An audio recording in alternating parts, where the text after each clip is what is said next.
নমস্কার বন্ধুরা, welcome to ইউনিকন। তো বন্ধুরা, এই ভিডিওতে আমরা কথা বলবো কলকাতা নাইট রাইডার্স বনাম মুম্বাই ইন্ডিয়ান্স ম্যাচ নিয়ে, যেই ম্যাচটা কালকে মানে বুধবার দিন সন্ধ্যে 7:30 থেকে হতে চলেছে। আর এই ম্যাচটা অবভিয়াসলি এই সময় দাঁড়িয়ে কলকাতার সব থেকে গুরুত্বপূর্ণ ম্যাচ। এমনিও মুম্বাই সবসময় কলকাতার জন্য একটা কঠিন প্রতিপক্ষ, এবং তারই পাশাপাশি কলকাতাকে আইপিএল প্লে অফসের দৌড়ে টিকে থাকতে হলে এই ম্যাচটা জিততে হবে।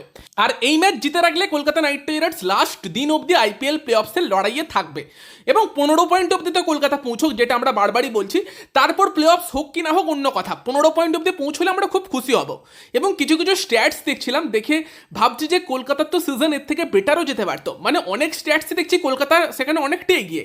একটা ফিল্ডিং স্ট্যাটস, কলকাতার ফিল্ডিং সব থেকে বেটার, সব থেকে কম ক্যাচ মিস করেছে, সেই জায়গাতে কলকাতা এগিয়ে আছে। আর একটা দেখছিলাম মিডিল ওভারে বোলিং, সেই জায়গাতেও কলকাতা নাইট রাইডার্স বাকিদের থেকে অনেক এগিয়ে আছে। এবং এইবারের আইপিএলে শর্ট পিচ বোলিং বা হার্ড লেন্থ বোলিংটা অনেক বেশি ইউজ হয়েছে। এবং সেখানে একটা জিনিস থেকে অবাক হয়ে গেলাম যে কলকাতা নাইট রাইডার্স ব্যাটসম্যানেদের বাউন্সারের এগেনস্টে বা শর্ট বলের এগেনস্টে অ্যাভারেজ 78 এক নম্বরে আছে। 2 নম্বরে আরসিবি বা অন্য কোনো একটা টিম আছে, তাদের অ্যাভারেজ 34-35, এই রকম, মানে এতটা ডিফারেন্স। তো এত কিছু পজিটিভ থাকার পরেও কিছু ম্যানেজমেন্টের ভুল, কিছু সময় রাহানের মতো প্লেয়ারের ব্যর্থতা, এবং কিছু গুরুত্বপূর্ণ প্লেয়ার গুরুত্বপূর্ণ সময়ে প্রথম দিকে ফর্মে না থাকা কলকাতাকে এই জায়গাতে এনেছে। বাট কিছু কিছু জায়গাতে অবভিয়াসলি কলকাতার যে বেটার করেছে সেটার প্রমাণ আমরা স্ট্যাটিস্টিক্সে পাচ্ছি। তো দেখা যাক, মুম্বাই ম্যাচটা তো আপাতত জিতে রাখতে হবে কলকাতা নাইট রাইডার্সকে। এবং এই মুহূর্তে যদি টিম নিউজ নিয়ে কথা বলি, বরুণ চক্রবর্তী এবং মাথিসা পাথিরানা, কালকে একটা ভিডিও দিয়েছিলাম কেকেআরের প্লেইং 11 নিয়ে। যদি বরুণ এবং পাথিরানা দুজনেই অ্যাভেলেবেল না থাকে তাহলে কীরকম লাইন আপ হওয়া উচিত সেই নিয়ে আমরা মেনলি আলোচনা করেছিলাম। এবার কালকে বরুণ এবং পাথিরানা দুজনেই কিন্তু প্র্যাকটিস করেনি। তবে আজকের একটা পজিটিভ আপডেট হচ্ছে বরুণ চক্রবর্তী কিন্তু আজকে ট্রেনিংয়ে এসেছে। এটা একটা হিউজ পজিটিভ আপডেট যে বিসিসিআই নাকি একটু আনহ্যাপি বরুণ চোট নিয়ে খেলছে, তবে সেসবের মাঝখানে আজকে বরুণ ট্রেনিং করেছে। ট্রেনিং যখন করেছে আমরা একটা কালকে তার খেলার আশা দেখতে পেতে পারি। বাট মাথিসা পাথিরানাকে নিয়ে কিন্তু আমি যখন অবধি ভিডিওটা বানাচ্ছি তখন অবধি কোনো আপডেট নেই। তাকে কিন্তু এখনও কলকাতা নাইট রাইডার্স ম্যানেজমেন্ট পর্যবেক্ষণ করছে। আমি একটা জিনিস থেকে আশা পেয়েছি, সেটা হচ্ছে তোমার নবদীপ সাইনির বউ ব্লগ বানায়, সেখানে নবদীপ সাইনির বউ পাথিরানা নিয়ে নবদীপ সাইনিকে জিজ্ঞেস করছিল ম্যাচের দিন ব্লগে, মানে গুজরাট টাইটান্স ম্যাচটার পর। সেখানে নবদীপ সাইনি বলছিল যে পাথিরানার সেরকম অসুবিধে কিছু হয়নি, তার একটুখানি ক্র্যাম্প হয়েছে, একদিন বরফ টরফ ঘষলে একদিনের মধ্যে রেডি হয়ে যাবে। তো তার কথা শুনে আমি একটু আশা পেয়েছি যে হ্যামস্ট্রিংয়ের যদি সমস্যা না হয়, ক্র্যাম্পের সমস্যা হয়, তাহলে তার খেলা নিয়ে অসুবিধা হওয়ার কথা নয়। বাট সে যদি আজকেও প্র্যাকটিস না করে, সেখানে তার কালকে খেলা নিয়ে সমস্যা থাকবে। তবে হ্যাঁ, যদি এবার কালকে ম্যাচের আগে রেডি হয়ে যায়, কেকেআর ফার্স্টে ব্যাট করতে যায়, পাওয়েল পাথিরানা যেরকম আগের দিন রেখেছিল ওরকম ভাবনা চিন্তা নিয়ে কেকেআর যেতে পারে। এবং কালকে আমি আলোচনা করেছিলাম যে বরুণ এবং পাথিরানা আনঅ্যাভেলেবেল থাকলে আমি মুজারাবানিকে টিমে আনতে চাইবো, কারণ সেখানে মিডল ওভারে ত্যাগী 2 ওভার, মুজারাবানি 2 ওভার করে তোমার বরুণের 4 ওভার মেকআপ দিয়ে দিতে পারে। বাট বরুণ অ্যাভেলেবেল থাকলে আমার মনে হয় কলকাতা পাথিরানা অ্যাভেলেবেল না থাকলেও একটু অন্য রকমের স্ট্র্যাটেজিতে যেতে পারে। এবং যদি বরুণ অ্যাভেলেবেল থাকে, পাথিরানা অ্যাভেলেবেল না থাকে, আমার ভাই চয়েস হবে সিম্পলি সাইফাটকে নিয়ে আসো। অ্যালেনকে একটা সাইফাটের মতো পার্টনার দাও। কে বলতে পারে হয়তো এমন কন্ডিশন হলো তুমি 175-180 রান চেস করছো, এবং সেখানে সাইফাট এবং অ্যালেন ঝড় তুললো, সেখানে সেই রানটা তুলতে তুমি 16-17 ওভার লাগালে, ফলে তোমার নেট রান রেটও ইম্প্রুভ হয়ে গেল, যেটা গিয়ে লাস্ট দিন কাজে আসতে পারে। এবং সাইফাটের মতো প্লেয়ারের মধ্যে সেই এবিলিটি আছে যে অ্যালেনকে ভালো সাপোর্ট দেবার পাশাপাশি তোমাকে একটু ভালো স্টার্টও দিতে পারে পাওয়ার প্লেতে, যেটা কিছুটা কলকাতা মিস করছে। এবং সেই জায়গাতে ভাই রাহানে যদি ক্যাপ্টেন্সি করে, যদিও মনীষ পান্ডে বাদ যাবার মতো কিছু করেনি, কারণ তাকে খেলাচ্ছে, তার 4টে ম্যাচে ব্যাটিংয়ে আসেনি। বাট ওই মনীষ পান্ডে যে জায়গাতে ব্যাটিং করছে ওই জায়গাতে রাহানে ব্যাটিং করুক, তার ব্যাটিং আসবেই না। আর যখন যদি আসে তার মানে টিম কোল্যাপস হয়েছে, কোল্যাপস হলে রাহানে একটু ধরে খেলুক, কোনো অসুবিধা নেই। বাট ওপরের দিকে পাওয়ার প্লেতে কলকাতা এমন ব্যাটসম্যানদের ইউজ করুক যারা শুরু থেকে অ্যাটাকিং ক্রিকেট খেলতে পারবে। ফলে আমার চয়েস তো হবে ভাই তোমার টিম সাইফাট, যদি পাথিরানা আনঅ্যাভেলেবেল থাকে। সাইফাট এবং অ্যালেনের সঙ্গে ওপেন করো, 3 রঘুবংশী, 4 ক্যামেরন গ্রিন, 5 রিঙ্কু সিং, 5টা বেস্ট ব্যাটসম্যানকে তুমি সব থেকে বেশি বল খেলার সুযোগ দাও। বাট ম্যানেজমেন্ট সেই রাস্তায় হাঁটবে বলে মনে হয় না, রাহানেকে দিয়ে ওপেন করাবে। ফলে আই থিঙ্ক বরুণ অ্যাভেলেবেল থাকলে, কেকেআর ফার্স্টে ব্যাট করলে আগের দিনের মতো সেম স্ট্র্যাটেজি আমরা দেখবো। পাওয়েলের সঙ্গে হয়তো পাথিরানা যদি ফিট হয়ে যায়, পাথিরানা নয়তো মুজারাবানিকে দেখতে পেতে পারি। এবং সেকেন্ড ব্যাটিং করলে হয়তো পাওয়েলই প্লেইং 11-এ আসবে, এবং সেখানে একটা কম বোলিং অপশন নিয়েই কলকাতা খেলবে ক্যামেরন গ্রিনকে as a third seamer trust করে। দেখা যাক সেটা কত ভালো স্ট্র্যাটেজি হয়। তবে হ্যাঁ, ডেফিনেটলি মুম্বাইয়ের এগেনস্টে অনুকূলের লেফট আর্ম স্পিনটাকে সূর্যর এগেনস্টে বা তিলকের এগেনস্টেও ইউজ করা যেতে পারে, এফেক্টিভ হতে পারে ওই জায়গাতে। বাকি মুম্বাই তো কি হয়েছে কি জানি, এই ম্যাচে সবাই ফিরে পড়েছে ভাই। রোহিতও খেলবে, বুমরাও খেলবে, হার্দিকও খেলবে, সূর্যকুমার যাদবও খেলবে। বলি তোমাদের কেকেআরকে দেখে একটু মায়া হয় না? মানে সবাইকে এই ম্যাচে খেলতে হবে। যাই হোক, সেখানে আমার তো ভাই সব থেকে বেশি চিন্তা রায়ান রিকেলটনকে নিয়ে। ফার্স্ট ম্যাচেও কেকেআরের এগেনস্টে ভালো ব্যাটিং করেছিল, সুনীল নারাইনকে ভালোভাবে খেলেছিল। তো আমার মনে হয় সব থেকে গুরুত্বপূর্ণ উইকেট কিন্তু হতে পারে রায়ান রিকেলটনের উইকেটটা। রোহিতের সামনে সৌরভ দুবে লেফট আর্ম সিম, সেটাও আমরা দেখতে চাইবো। অ্যাকচুয়ালি কেকেআরও কিন্তু হার্ড লেন্থ বোলিংটাকে ভালো ইউজ করেছে, বিশেষ করে কার্তিক ত্যাগীর মতো প্লেয়ার এবং রোহিতের মতো প্লেয়ার সেই টাইপের লেন্থকে কিন্তু বেশি এনজয় করে। ফলে রোহিতের এগেনস্টে সৌরভ দুবের লেন্থটা বেশি ইম্প্যাক্টফুল হতে পারে। ইভেন তোমার রায়ান রিকেলটনের উইকেটটাও তাড়াতাড়ি লাগবে। একটা জিনিস আমার মনে হয় যে কার্তিক ত্যাগী তার ওভারগুলো আবারও গুরুত্বপূর্ণ হতে চলেছে। এবং যদি লাস্ট কিছু ম্যাচ ধরে দেখো, কার্তিক ত্যাগী কিন্তু কলকাতা নাইট রাইডার্সকে ব্রেক থ্রুগুলো দিচ্ছে।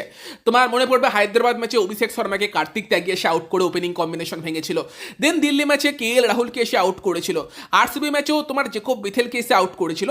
আগের দিন উইকেট পায়নি, বাট ওপেনিং যে পার্টনারশিপটা হচ্ছিল সেখানে কিন্তু সাইয়ের তোমার এলবোতে মেরে তাকে তুলে দিয়ে কিছুটা রিদম কিন্তু আবারও কার্তিক ত্যাগী ব্রেক করেছিল। ফলে আবারও কার্তিক ত্যাগীর ওভারগুলো কলকাতার জন্য ভীষণই ক্রুশাল। বাট আমার মনে হয় প্রথম 3 ওভারে তুমি সুইং বোলারদের দিয়েই বল করাও। সৌরভ দুবেকে 2 ওভার দাও, গ্রিন 1 ওভার করুক। 4 নম্বর ওভারে তুমি কার্তিক ত্যাগীকে নিয়ে আসো, কারণ ত্যাগী অতটা সুইং কন্ট্রোল করতে পারে না। প্রথম 3 ওভারে যতটুকু সুইং পাওয়া যায় করিয়ে দেন ত্যাগীকে দিয়ে হার্ড লেন্থ বোলিংটা করাও। এবং ডেথেও তুমি ত্যাগী এবং সৌরভ দুবেকেই ভরসা করতে চাইবে যদি পাথিরানা না খেলে বা মুজারাবাডের মতো প্লেয়ার না খেলে। সৌরভ দুবের রোলটা কিন্তু এই ম্যাচে সবথেকে ইম্পর্টেন্ট হতে চলেছে। এই ম্যাচে সৌরভ দুবেকেও কিন্তু মুম্বাইয়ের মতো টিম স্টাডি করে আসবে। ফলে আই থিঙ্ক তোমার রিকেলটনের উইকেটটা মুম্বাইয়ের গুরুত্বপূর্ণ হবে, তিলক ভার্মার উইকেটটা গুরুত্বপূর্ণ হবে। তিলকের সামনে কিন্তু তোমাকে নারাইন এবং বরুণকে দিয়ে অপারেট করাতে হবে। তিলক একজন প্রাইম পেস হিটার, পেসের এগেনস্টে তিলকের খেলা ব্রিলিয়ান্ট, বাট স্পিনার এগেনস্টে শুরুর দিকে কিন্তু তিলক একটু স্ট্রাগল করে। ফলে সেখানে কিন্তু তিলককে স্পিন দিয়ে যত তাড়াতাড়ি আউট করা যায় তত ভালো। হার্দিক কি ছন্দে আসছে সেটাও দেখার। এতদিন মাঠের বাইরে থেকে আবার হার্দিক ছন্দ খুঁজে পেয়ে গেলে মুশকিল। হার্দিককেও কিন্তু ওই হার্ড লেন্থ বোলিংটা দিয়ে অ্যাটাক করতে হবে। ওই একটা লেন্থে আমরা দেখেছি হার্দিকের সমস্যা। ফলে হার্দিক ভার্সেস কার্তিক ত্যাগী সেই ব্যাটেলটাও ইম্পর্টেন্ট হতে পারে। রোহিত শর্মার সামনে শুরুর দিকে যদি রায়ান রিকেলটন আউট হয়ে যায়, তুমি সুনীল নারাইনকে দিয়ে অ্যাটাক করতে পারো। নারাইনকে দিয়েও কিন্তু রোহিতের সামনে শুরুর দিকে অ্যাটাক করা যেতে পারে। 4th ওভারে মানে তুমি 4 নম্বর ওভারে নারাইনকে দিলে, 5 নম্বরে ত্যাগী, আবার 6 নম্বর নারাইন পাওয়ার প্লেতে। দেন পাওয়ার প্লের পর তুমি বরুণকে দিয়ে অপারেট করালে, সেটাও একটা স্ট্র্যাটেজি কিন্তু হতে পারে রোহিত শর্মার সামনে। তো বোলিংয়ের সময় বেশ কিছু মুম্বাইয়ের মানে ব্যাটসম্যানদের দিকে কলকাতাকে নজর রাখতে হবে।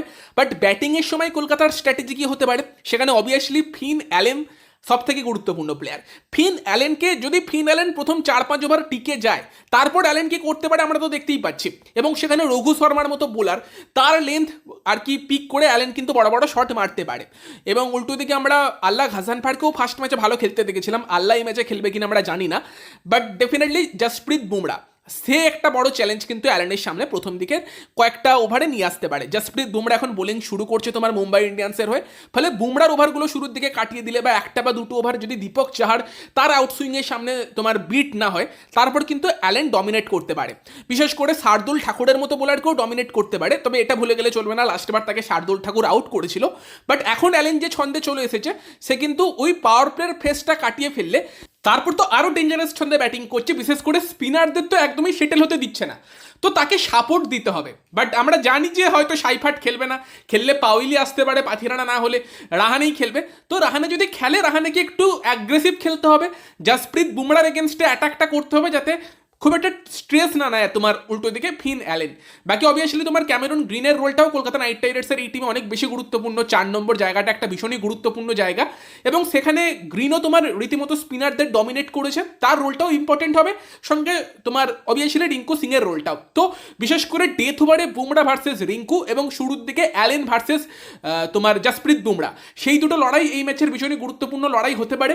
মিডল ওভারে কিন্তু তোমার আংক্রিস রঘুবংশের মতো প্লেয়ারদেরও একটু অ্যাটাক করতে হবে, বিশেষ করে করভিন বসের মতো প্লেয়ারকে। করভিন বসের এগেনস্টে আমরা কিন্তু ইডেন গার্ডেন স্টেডিয়ামে ফিন অ্যালেনকে দুরন্ত ব্যাটিং করতে দেখেছিলাম T20 ওয়ার্ল্ড কাপের সেমিফাইনালে। তো অ্যালেন টিকে থাকলে আশা করি করভিন বসের এগেনস্টে আবারও সেরকম ব্যাটিং সে করতে পারবে। তো অনেকগুলো লড়াইয়ের দিকে আমাদের নজর থাকবে। বাট ডেফিনেটলি ফিন অ্যালেনই কলকাতা নাইট রাইডার্সের ব্যাটিংয়ের সব থেকে গুরুত্বপূর্ণ অস্ত্র হতে চলেছে। তারপর কিন্তু অবভিয়াসলি রিঙ্কু এবং ক্যামেরন গ্রিন এবং রঘুবংশীও তার ফর্মটা কন্টিনিউ রাখবে, একটু হাই স্ট্রাইক রেটে খেলবে, সেটাই আমরা এক্সপেক্ট করতে পারি। পিচ নিয়ে এখনো কোনো আপডেট নেই, তবে ইডেনে তুলনামূলক বেটার ব্যাটিং উইকেটই আমরা দেখতে পাই। পিচ একটু স্লো হলেও ছোট বাউন্ডারির জন্য রান তো হয়। এবং সেখানে যেহেতু এতটা গরম পড়ে গেছে, আমরা দেখতেই পাচ্ছি কি লেভেলের গরম, তো কিছুটা স্পিনারদের জন্য গ্রিপ অবশ্যই থাকবে, সেটা আমরা এক্সপেক্ট করতে পারি। আর বাকি অবভিয়াসলি কিন্তু বলতে গেলে কলকাতার জন্য চেজিং খারাপ অপশান না, যেহেতু একটা নেট রান রেটের হিসেব থাকতে পারে। তো যদি সেই অপশান আসে কলকাতা চেজই করা উচিত টস জিতলে। তবে ফার্স্টে ব্যাট করতে গেলে কলকাতা একটা এক্সট্রা বোলার নাকি একটা এক্সট্রা ব্যাটসম্যান, সেই অ্যাডভান্টেজটা কাজে লাগাতে পারবে। তো টসের রেজাল্ট যাই হোক, কলকাতার অত মাথা ঘামানো উচিত না, দুটোরই অ্যাডভান্টেজ ডিসঅ্যাডভান্টেজ আছে। বাকি অবভিয়াসলি তোমরা এই ম্যাচ থেকে কি এক্সপেক্ট করছো কমেন্টে জানিও। ভিডিওটা ভালো লাগলে ভিডিওটাকে লাইক করে দিও, শেয়ার করে দিও, আমাদের চ্যানেলে প্রথমবার এলে আমাদের চ্যানেলটিকে সাবস্ক্রাইব করে তার পাশের বেল আইকনটাকে অন করে দিও। তো চলো গাইস, এই ভিডিওতে এই পর্যন্তই, বাই বাই।